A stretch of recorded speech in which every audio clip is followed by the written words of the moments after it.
Hello and welcome. You are listening to Embodied Curiosity.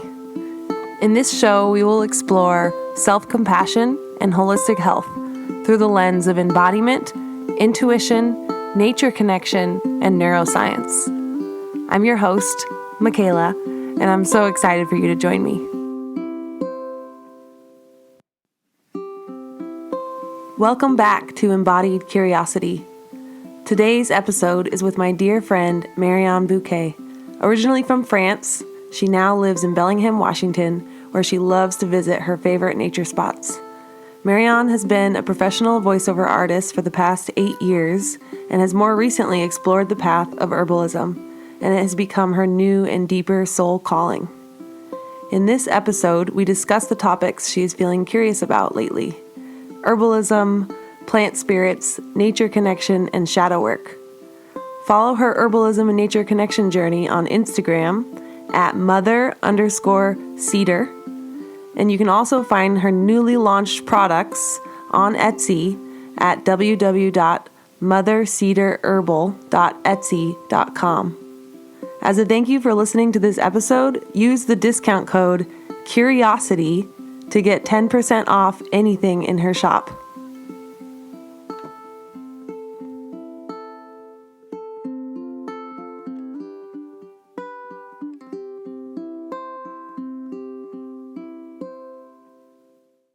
Hi, Marion. How are you? I'm good. How are you, Micheala?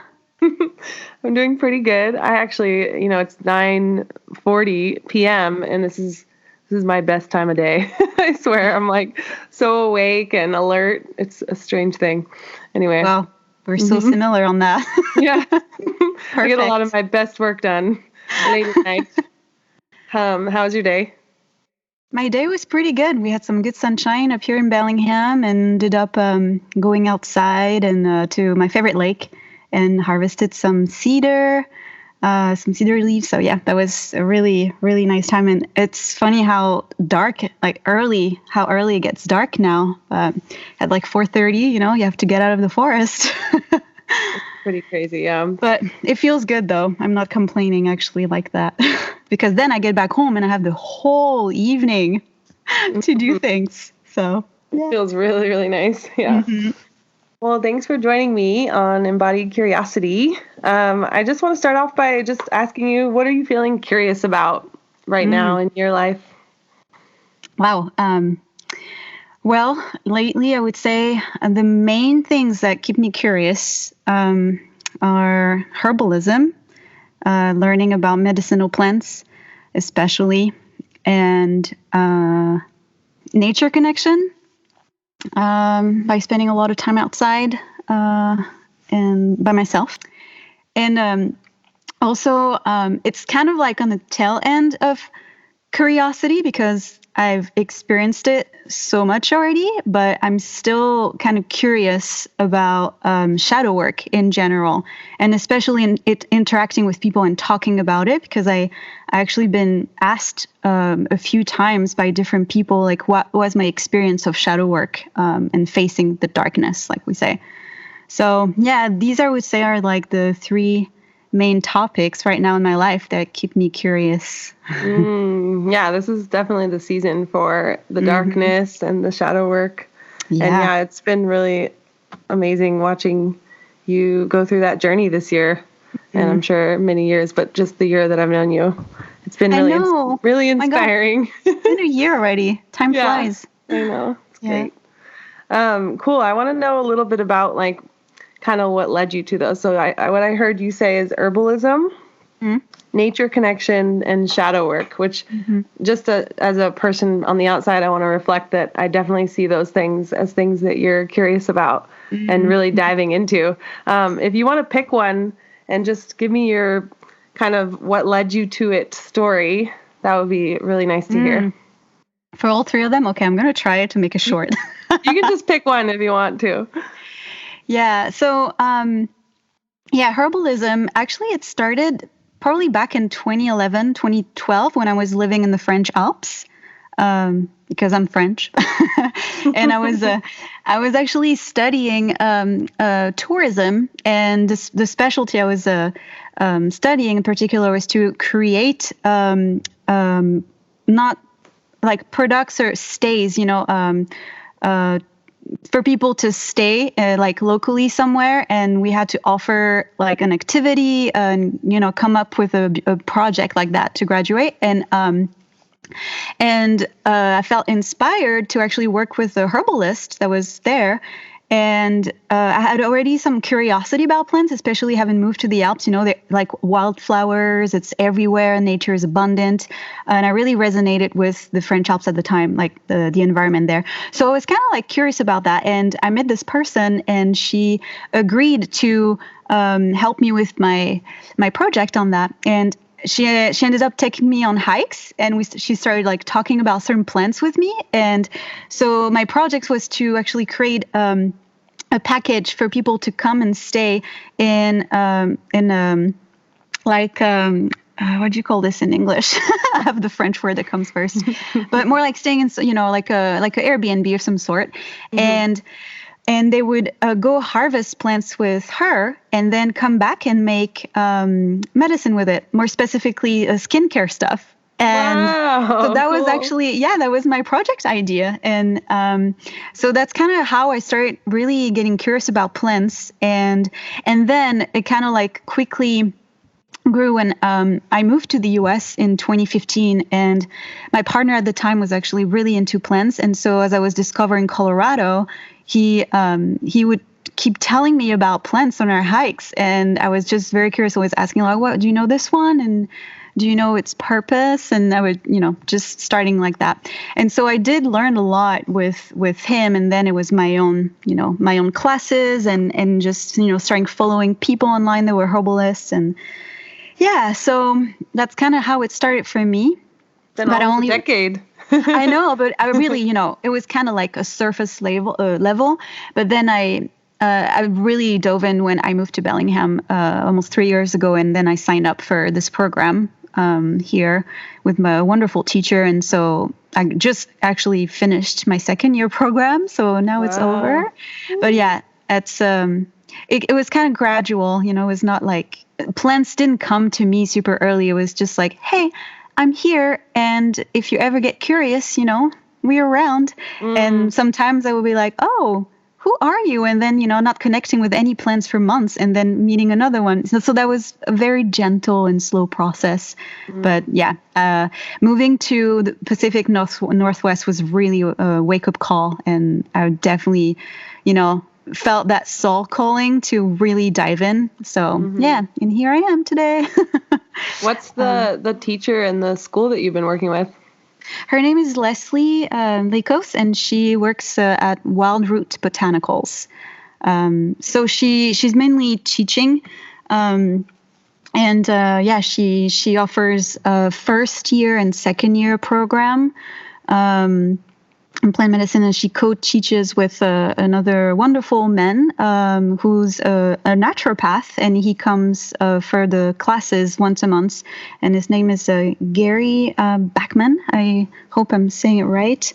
But anyways, he's a wonderful person, so they teach together. I highly recommend this course. Mm-hmm. Especially for people in Bellingham, that's good to have that. Mm-hmm. Bellinghamers, check it out. I got to go on your friends and family weekend, so I just wanted to say that. Wow, what an amazing experience! And Leslie and Gary are just so knowledgeable and so caring as teachers, and it was really a wonderful experience. Thanks for bringing me. So now I think your new evolution of this passion of yours is turning into making herbal medicines of your own. Do you want to talk a little bit about that? Yeah, sure. So I'm actually in the process of launching, and it should be in the next week or so, hopefully. It's going to be called Mother Cedar Herbal, and there's actually a beautiful story behind the name. that I can share later. But yeah, so it's funny because a year ago I was not thinking of creating my own business around that, and I was kind of pursuing different avenues. And I remember there was this one class where as we were connecting with certain plants, I heard this message pretty much saying like, I need to do this. I actually need to keep it going. And since I knew that a year from then, my course will be over. I don't know. I just felt called like to keep exploring by myself and being able to share my knowledge and my medicine with others. Yeah, and I think I just needed a little, confidence boost, because at the time I was like, oh, is this the right time to do this? Maybe I need to learn more. But then I just, the curiosity kept happening, and I started just like tincturing away. I love tinctures in particular, and so with the summertime, I just like. I would always run into plants and new ones and connecting with them and was like, oh, I'm going to tincture this one and this one and this one. And so now I have like a full apothecary in my house. And it's been such a humbling and nourishing experience. So yeah, I'm excited to start that business and being able to share that with the world. I have to ask, what's your favorite alcohol to use for tinctures? So ideally, I use organic grain alcohol.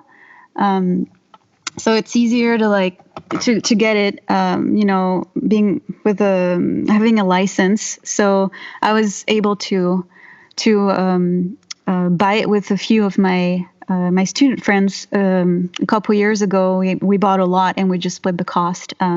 But this year it's been a bit harder because nobody was actually wanting to buy. So since I don't have a license, I cannot do it. So yeah, I keep doing organic, but I'm hoping to be able to buy more of that organic grain alcohol that is really high quality. So yeah, let me know. Count me in. I'll buy some.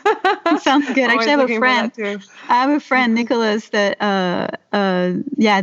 actually told me. I saw him a few days ago, and he said that he needed probably to get more, and he has the license. So I'll keep you posted. Okay, cool. Yeah, keep me in the loop. Cool. Yeah, thanks for sharing about that. Just to go even further back, because I haven't asked you this before, but do you have any memories from when you were a kid and your connection with plants?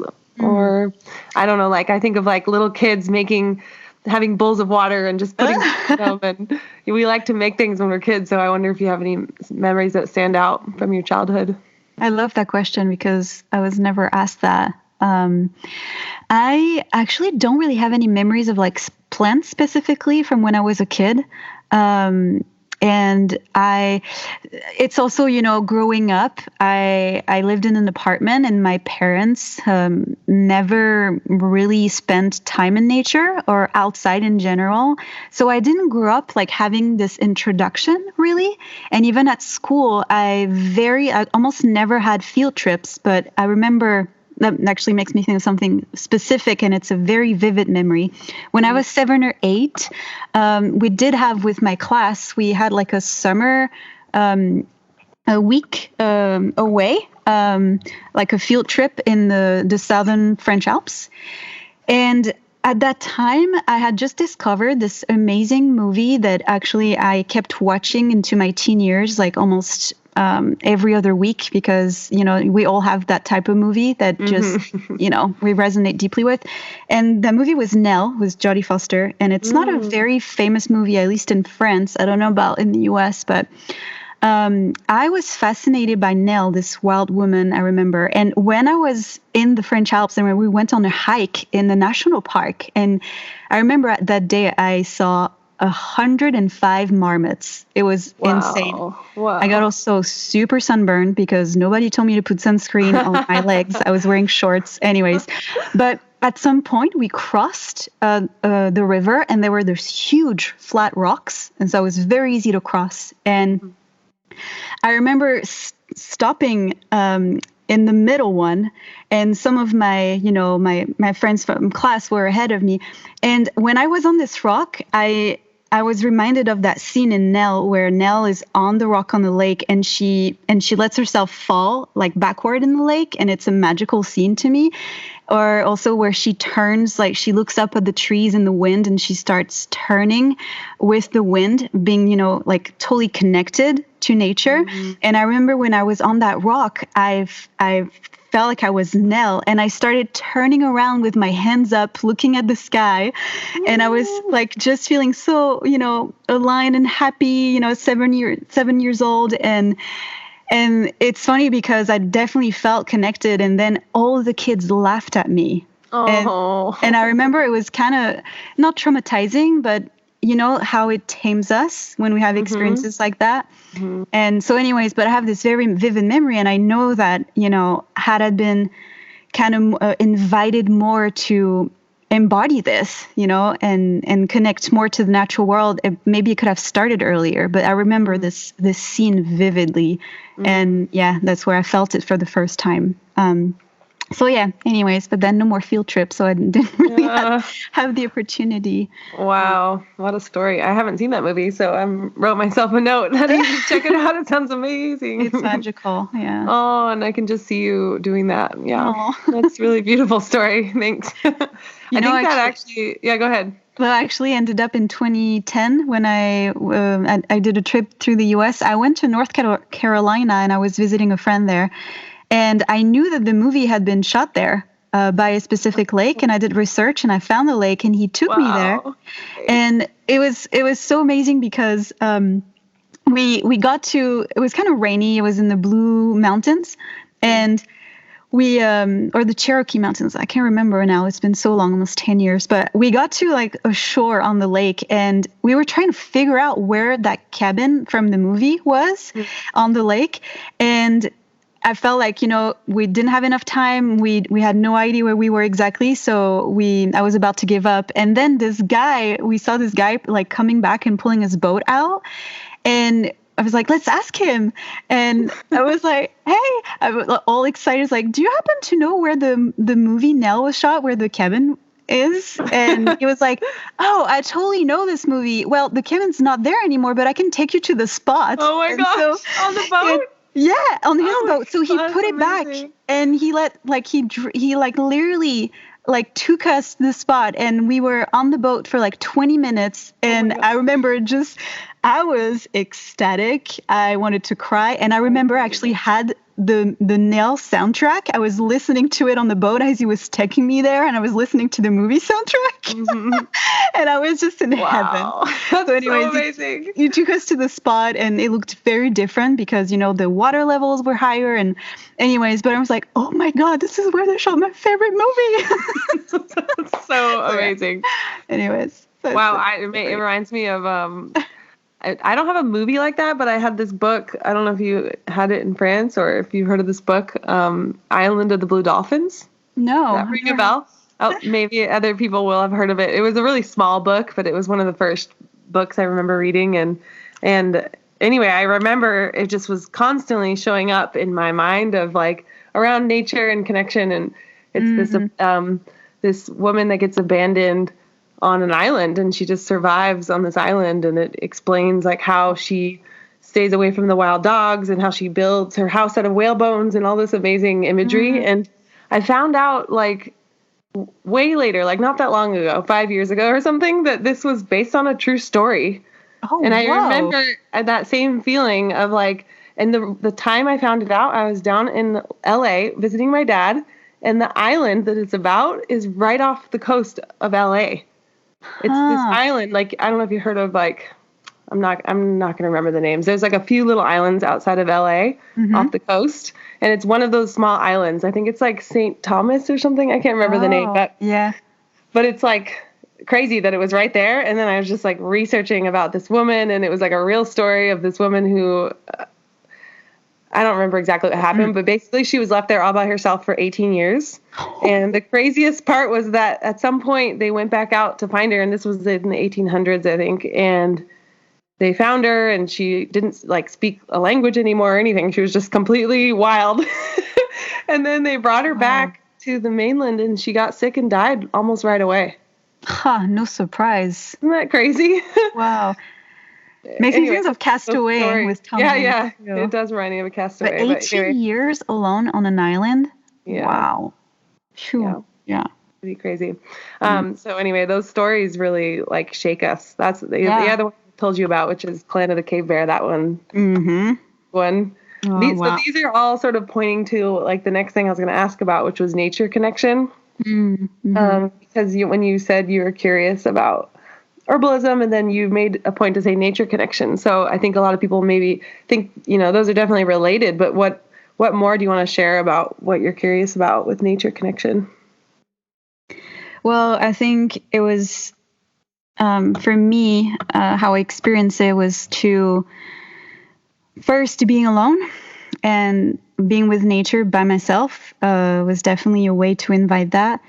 And finding, going off trail and sitting quietly and with full presence, not using my phone or it's really, I feel like we all have a way of connecting with nature and we all experience nature connection in some ways. But for me this year, particularly at the end of 2018 and this year, I really, really made space for that. Every day I would go out, especially in the winter months, interestingly, I would spend a lot of time deepening my nature connection at dusk and in the dark. And I think it felt more powerful to me to connect with nature in that way because usually I'm alone. There's nobody. It's silent.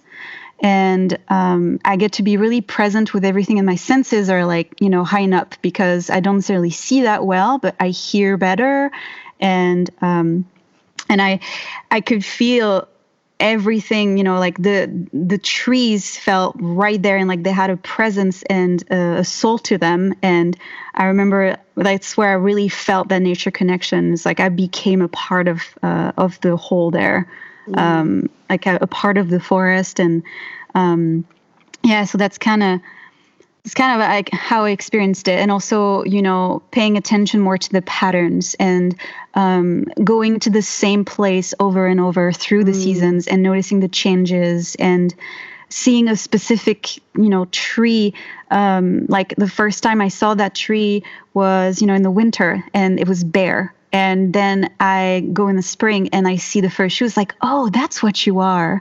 And, and then you see it in full bloom in the summer. And so this was, I think, the going back to the same places also was a way to invite nature connection, is like connecting with a specific place and going back over and over and let it tell stories, let it share its stories with you. So I had never done that because I spent the majority of my life, as soon as I turned 17 or 18, traveling and going different places. And that's what I needed at the time. I wanted to be a nomad. I could not picture myself settling down anywhere. It was freaking me out. So I never really had the opportunity to create a relationship with one place. It was never longer than, 4 months or 5 months. And so for the first time in my life, this past year and this year, I really got to see the same place, 2.5 years, and it's never the same. It's never the same. It's fabulous. It never smells the same either. That's what I love in the Pacific Northwest. Go out after a rainy day and you can smell fur.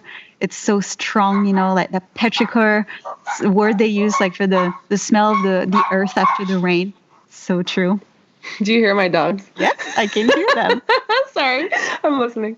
What would be a podcast without dogs barking anyways? Exactly. So Can't do anything about it. Yeah, that's so true. The smells are just, brings me there. Yeah, I love what you said about the darkness. I have not done that enough. And the few times I have, almost on accident, it's like I go on a hike and I miscalculate the time, and then now I'm hiking home and in the dark and I don't have my light, so it's like this, almost like you feel like you're in a slightly survival situation and you really have to use your other senses. Yeah. And it definitely, now that I think about it, makes you feel like more connected. You're just like listening in such a different way and feeling and using so many other of your senses than your eyes. And and because you're in the dark, you have to be more aware, right? It's not like you can just look down at your feet and be distracted in thoughts. You can only be there because you have to be aware of where you're going, how you're moving, what surrounds you. And of course, with the darkness, there's always a little part of us that has to be like, okay, let's be careful. Or, it's just almost like survival instinct. It's like, I'm in the dark in the forest, I'm alone, what can happen? Yeah. And that fear can be sort of humbling. It's like, nature is really beautiful and it looks really pretty in a picture, but it can also hurt you, and that's not something to be afraid of. You shouldn't avoid nature because of it, but it's definitely right there in the dark. Oof. Yeah. Actually, personally, as I was doing all that shadow work last winter and until June, it was going into the forest in the dark where I felt the safest. It's so, I had a lot of reflection on that and curiosity. I was like, why do I feel so safe in the dark? And I was actually sharing this with a dear friend of mine recently, a few days ago, actually, and I took him to my favorite forest. And he was very curious. He was one of those friends that wanted to know about that shadow work journey. And I shared the time I spent in the forest in the dark. And as I was talking to him about him, I had this realization, that what I just said, like, why did I feel like so safe in the dark? And it was, I can't remember how I formulated so well when I shared it with him. I was just like, we were in the forest, so I was totally inspired. But since I was doing shadow work and I was inviting the darkness, it made so much sense to go through that process in the darkness and in the forest even more, right? And I remember going through my day, doing work and feeling all those emotions and just letting them be. But then I felt the calls like, okay, it's 3:30 p.m. I need to go to the forest. And I need to go there, like it's calling me. And I would enter the forest. And of course, at 3:34, it's dark. It's getting dark already in the winter months there. And as soon as I would hit the trail, something would surrender in me. And I remember being able to finally let go. And that could be crying.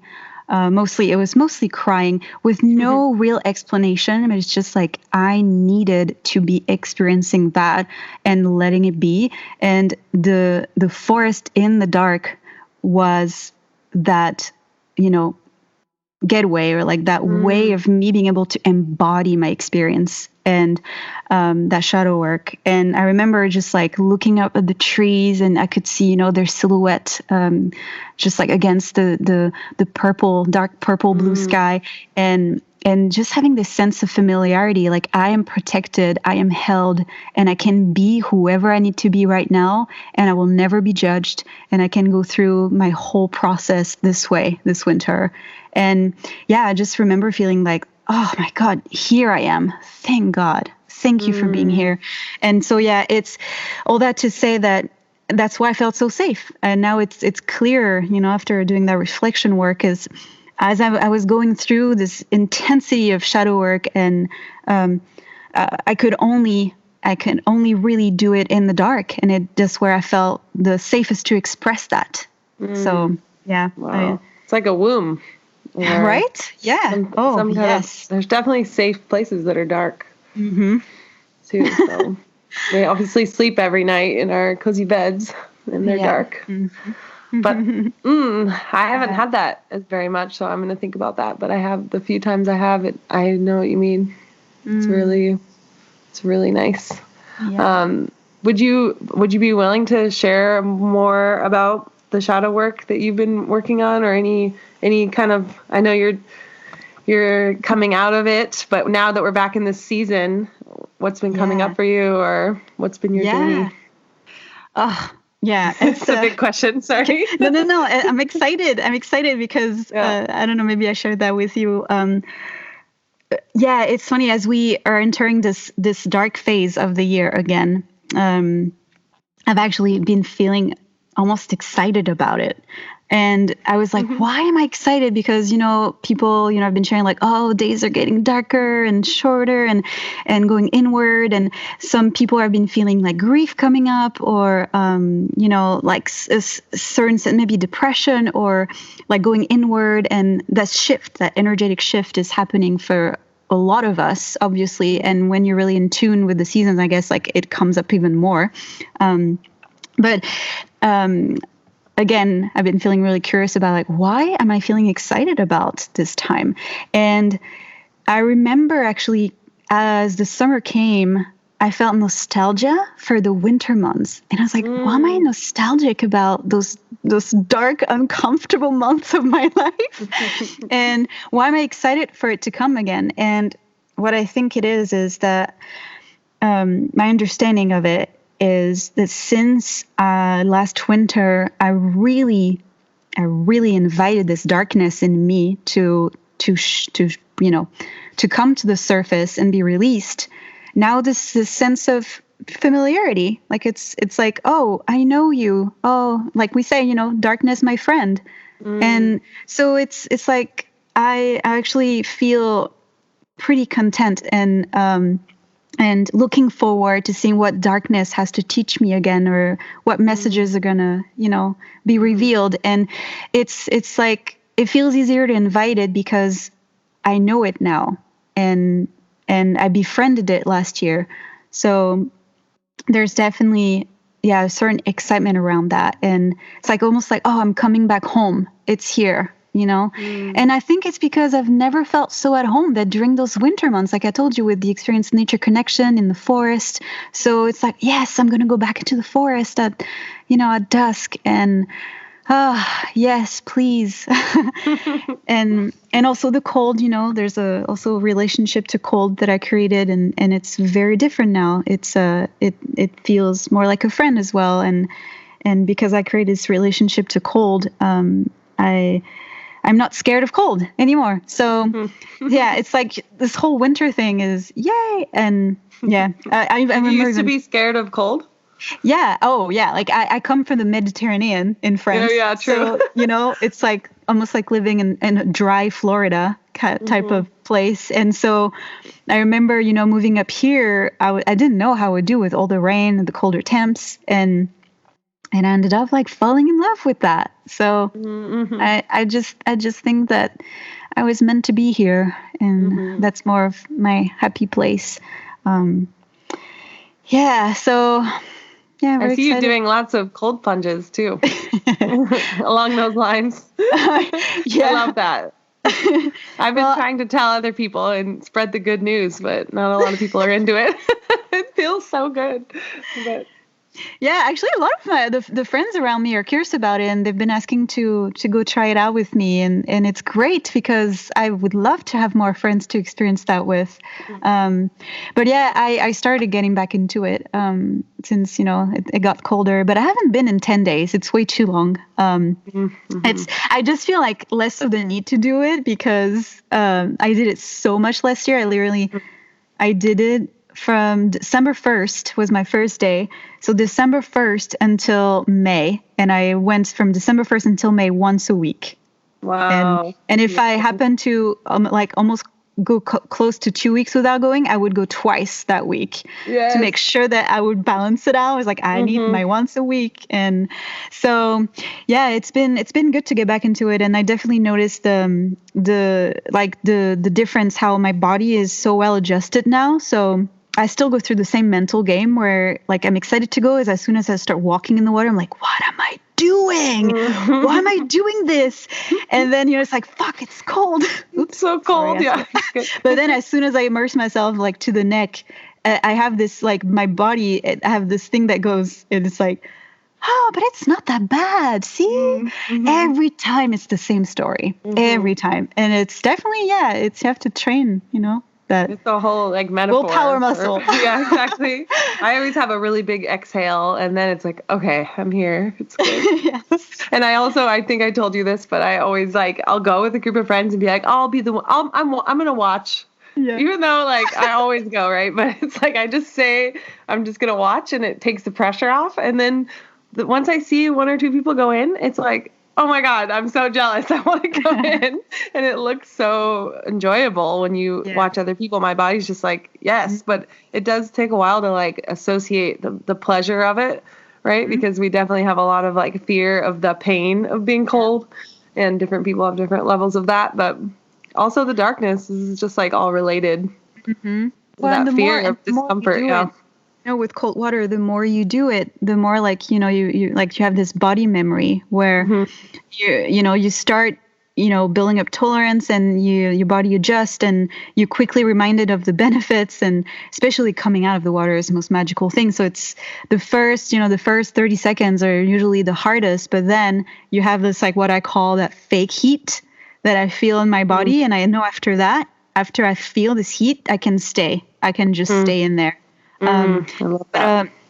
I also noticed that when I have a friend I can go with, we both feel like more motivated, because we usually have one that is more like they're feeling it more, and the other one can be a little hesitant. And if you see that friend getting into the water, you're like, okay, I'm going. I noticed that too. I have a dear friend who I do it with, and that's often how it works.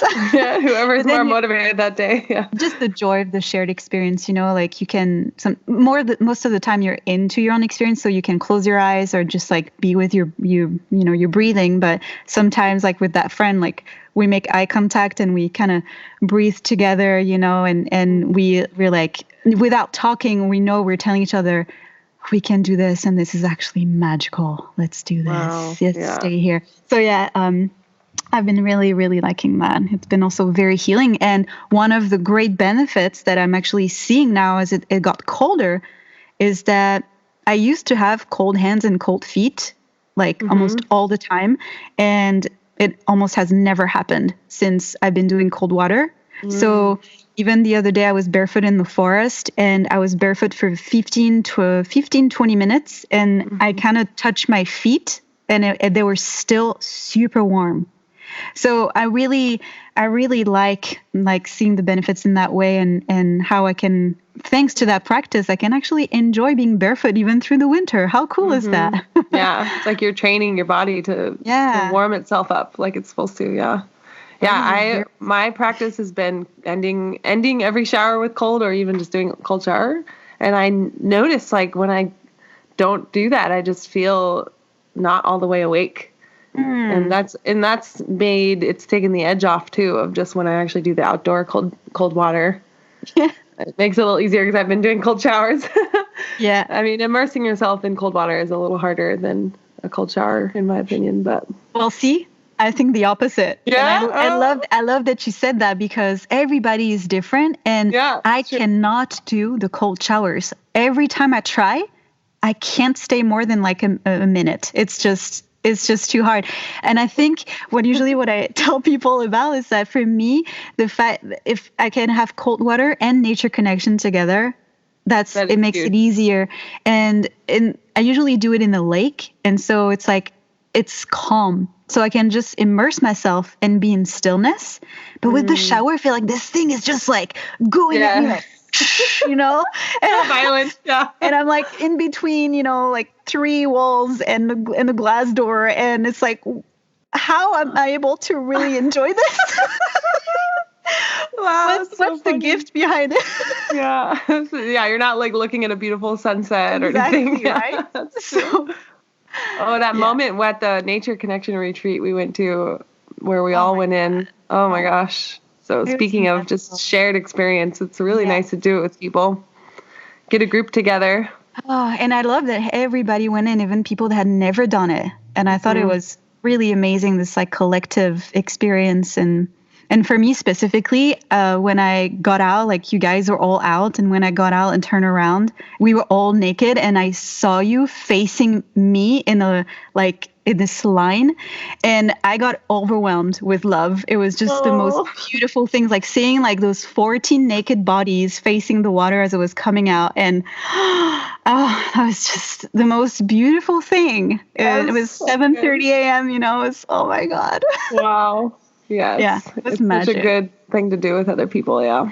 Mm-hmm. Well, yeah. So the only last thing I wanted to touch on, which we kind of did, I feel like, which is, this podcast is about embodiment. And I feel like we've talked a lot in little bits here and there about embodiment, like what you're saying about the feeling of being in the dark and the feeling of being in the cold. And even when you were talking about plants, I felt like there was a lot there. But I wanted to know if you wanted to share any thoughts you have on how you see embodiment in your life or in one of those practices. I don't know if anything comes up for you along those lines. It's a really difficult word to define. Yeah. And I feel like it's, you can have a different explanation depending on the experience that goes with it. So, well, embodiment in like plants, I'm thinking, how it resonates with me is that, so I work a lot with the spirit of a plant, right? So with my teacher, we've done a lot of, like we did a few herbal consultation, and usually I would go see her when I was kind of needed some support from plants, especially on emotional level, or like when I was, for example, I saw her while I was going through my shadow work. And, I remember just like feeling like, since I was working a lot on like the mother wound, I was telling her like, what I was experiencing, and I need to feel supported, and also doing ancestral healing. And so embodiment for me in that aspect came as taking a few drops of different plant tinctures, and that my teacher intuitively picked, knowing kind of like their stories and how they can support us.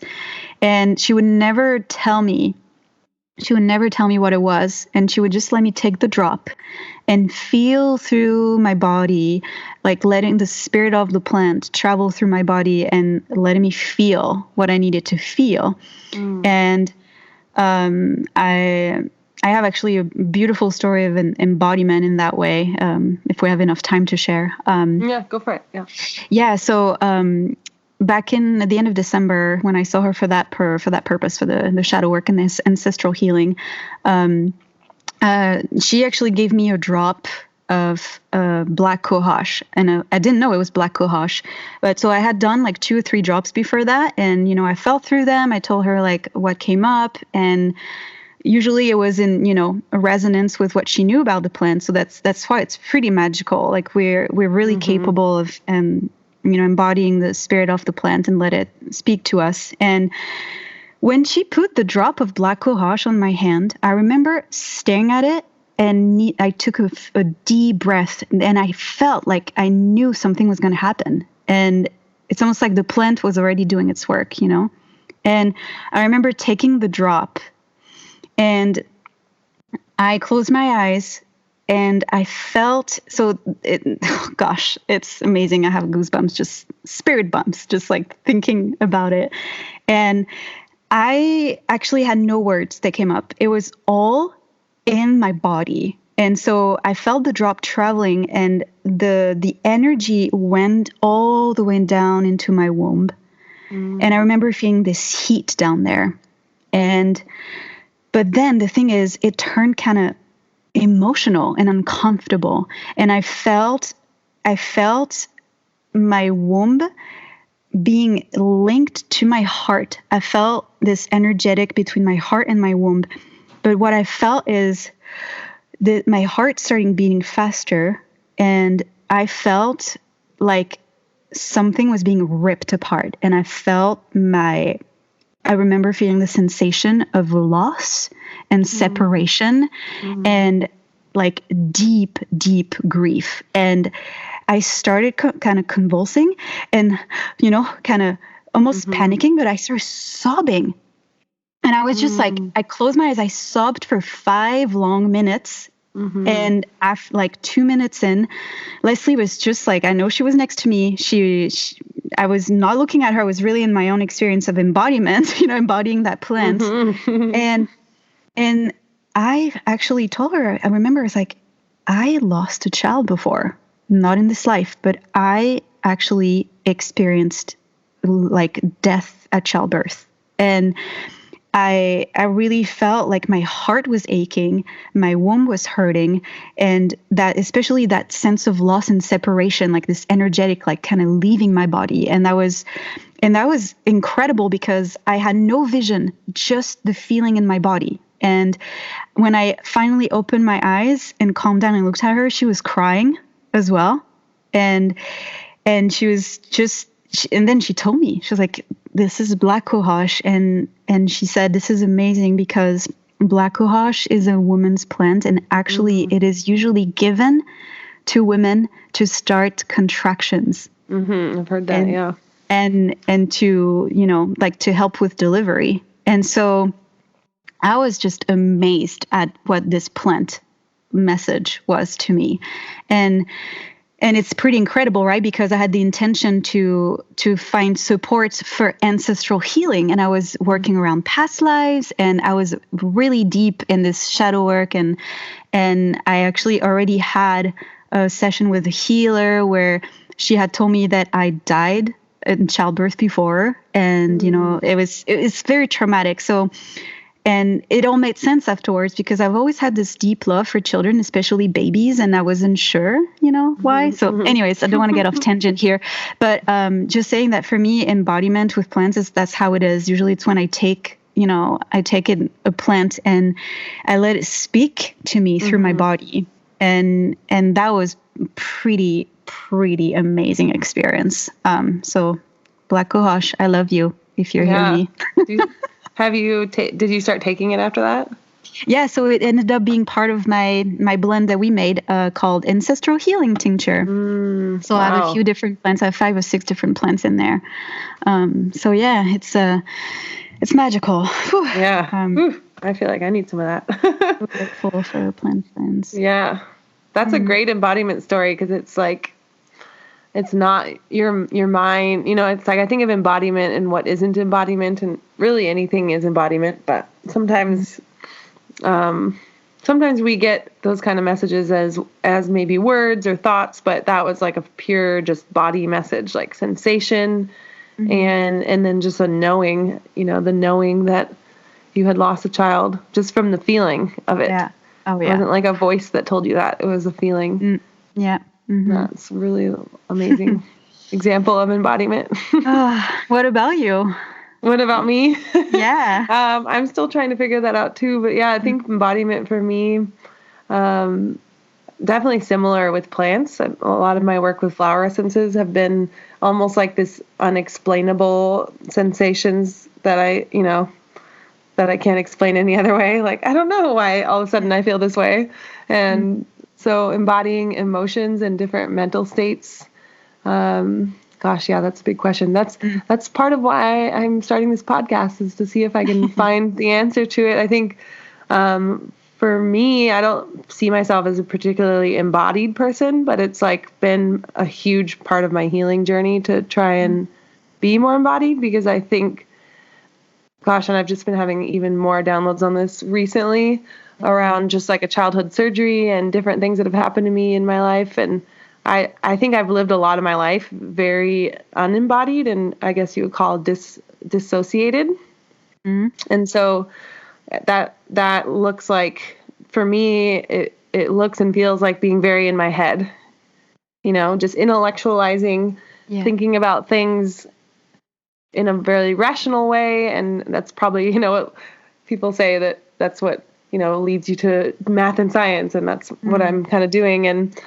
But then, there's only a certain point where I could do that. And then a lot of the health issues I've had have brought me back to needing to be embodied. So whether it's issues with pain in my body, needing to listen, issues with digestion, needing to, really feel like what does my body need right now in terms of food, or, but even just little things like what you're saying, like, how do I listen to my body I think cold water is a really interesting one, because I feel like there's part of my body that really doesn't want to do it, and then there's part of my body that knows it'll feel really good. And so these are the kind of the paradoxes that I'm in right now, where if you really crave pizza and then afterwards you don't feel very good, which one is embodied, Yeah. So Oh, wow.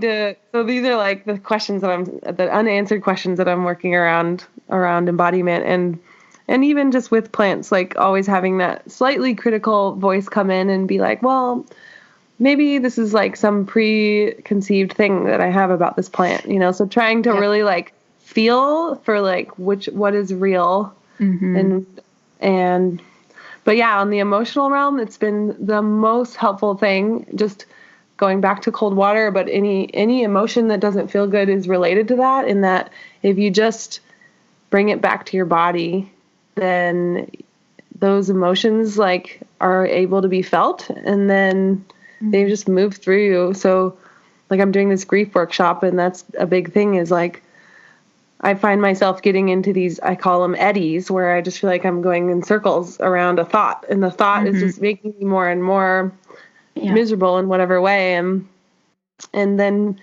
being like, oh, just stepping out of it and being, oh, I don't feel good. Like, what does it actually feel like in my body? Like, how could I describe this sensation to someone? Like, is it a tightness? Is it a heat? Is it, do I feel low? Is my energy close to the ground? Is it up in the sky? Trying to bring it back to sensations in my body, maybe like thinking about, what do I taste and hear and smell? So that's how I use embodiment as like a tool. And then, it kind of goes in lots of different realms. Yeah. And I'm also thinking about like, how is embodiment connected to intuition? Because that's a big word that people use, and like equally ambiguous, How do you define those two words? So, and how are they related? Yeah, gosh, I use intuition a lot, so But I think it's a kind of a similar thing. It's like, is the intuition coming from something outside of you, or is the intuition coming from your body? That's a question I think about. Yeah. Well, yeah, I never thought about it myself, but I think that either way, embodiment and intuition, it has nothing to do with our thoughts in our brain. So it's really about shutting that off, And like you said, when we have preconceived ideas about something, it's usually, kind of like getting in the way of full embodiment or intuition. I feel like intuition for me is usually a very direct, and it's like I can't give it too much thought. It's just like I receive a clear message usually with intuition, and it's an inner knowing, and it can be actually like reflected by like through your body, or a feeling more than an actual thought. Yeah, it's almost like for me, I think intuition has no words. Usually I can't explain it. It's like inner knowing, like it's like your body. Your body knows, and you don't need to put words on that. I think it comes, like we say, trust your gut, trust your intuition. It like comes from deep inside of you, not from up in your brain. So yeah.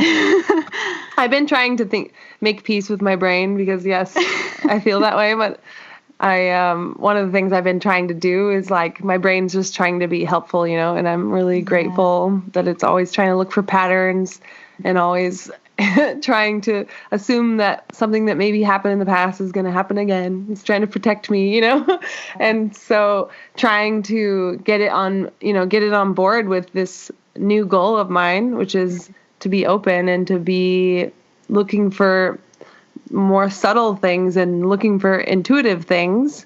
And then the brain's job is to take the feeling and translate it into something. Maybe it does become words, maybe it is, I had this feeling and now I'm describing the feeling with words, right? Like we're using words right now, and our brain's helping us do that. So getting our brains on the same team and not just leaving them out completely. But I totally feel you on that's what my problem's been, is intellectualizing things. So I understand what a massage is, but I've never got one, kind of like I think about like the difference between understanding what something is and feeling it in your body is worth looking at. Yeah.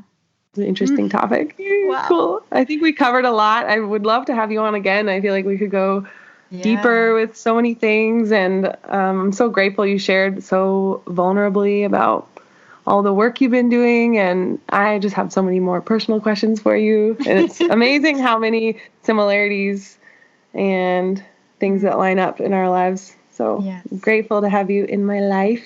Do you want to share? Yeah, I know. We could just go on all night. Do you have any last words to share? And then I also, where can we find you on the internet, or if you want to share your Instagram or... Well, I'm definitely grateful for the experience, the opportunity to be on that podcast with you, because I realized that all the questions that you asked, I don't get to be asked that very often. And it feels good to have more of that, that closeness with people, and dear friends. They're kind of, we get each other and we have the same interests and ways of, being curious. So thank you for all your beautiful questions tonight. And and so as for my my soon-to-be business, everyone's gonna fall in love with you, so they're gonna come looking for you. Like, who's this beautiful voice? I hope that by the time the episode is released, that it will be actually launched. Hopefully, yeah. So it's called Mother Cedar Herbal. And you can find me on Etsy by typing in Mother Cedar. And also on Instagram at Mother Cedar. So Mother_Cedar. And so I basically on Instagram, I'm kind of hoping to get a bit more active, and it's going to be a mix of medicinal plants, medicine making, but also nature connection stories, because of course nature is such a big part of my life that I don't want to just be sharing about just like specific plants and what I make with what I do with them, but also my own experience, like navigating, the world through nature connection. So yay! You're such an inspiration. I can't resist. I know I'm trying to wrap up, but you said earlier that you had a story around the name. I don't know if you want to share it, but yes. Oh yes, of course, and it doesn't have to be long. Well, so like I said, I spent the majority of my winter outside in the woods. And in the dark, but of course not only in the dark, but I remember, so there's this place that I love going to, and I would actually go through a little patch, kind of almost like bushwhacking. It was not like a trail that was really traveled, but it would lead to a secret spot on the beach of the lake, and that's where I did most of my cold dips through the winter. And on the way there's this beautiful cedar tree, and that I intuitively felt called to go to the first time. And I remember I ended up getting close to it and hugging it and just starting feeling, like sharing words of gratitude. And I remember telling Cedar, just like, thank you for being here. Thank you for protecting us. Thank you for supporting us.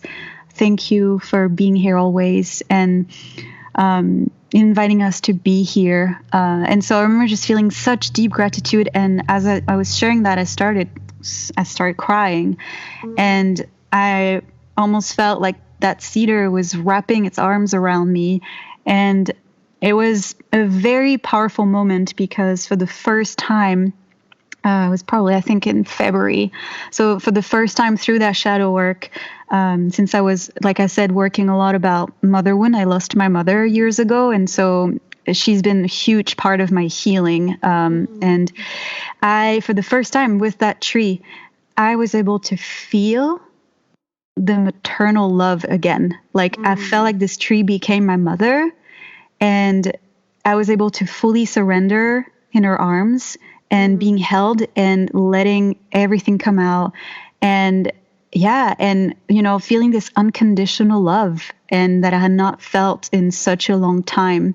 And that's why I decided, I thought of the name, and I came to Julie, Mother Cedar, because cedar has, this meaning to me now. And so, it's a special tree. And every time I stop by, I just say hello and kiss it. And, it just... Oh, I to meet your tree. Oh, Bring yeah, me you have to there. come visit me. Yeah, I'm going to come You have to visit. come visit me. Wow, Yeah. that was a beautiful story. Yeah. It's really nice. Grateful. There's this one quote that I just thought of that someone said in my grief workshop, which was, you may have heard it before, that tears are the food for our ancestors. So beautiful. It kind of feels like it wraps up a lot of the things we're talking about. Yes. I love that. Oh. Well, thank you so much. And so Thank much you, love to Micheala. you on this late Wednesday night. No, it's only 10:40. That's yeah. okay. Night has just begun for us. Yep, Time to work that's on it. herbal projects. So many oils to strain. Exactly. Oh. Well, right. thank you for having me, Micheala. Yeah, thank you. Have a good night. Thank you for listening to Embodied Curiosity. I hope you picked up some valuable insights to inspire you to stay curious and embodied.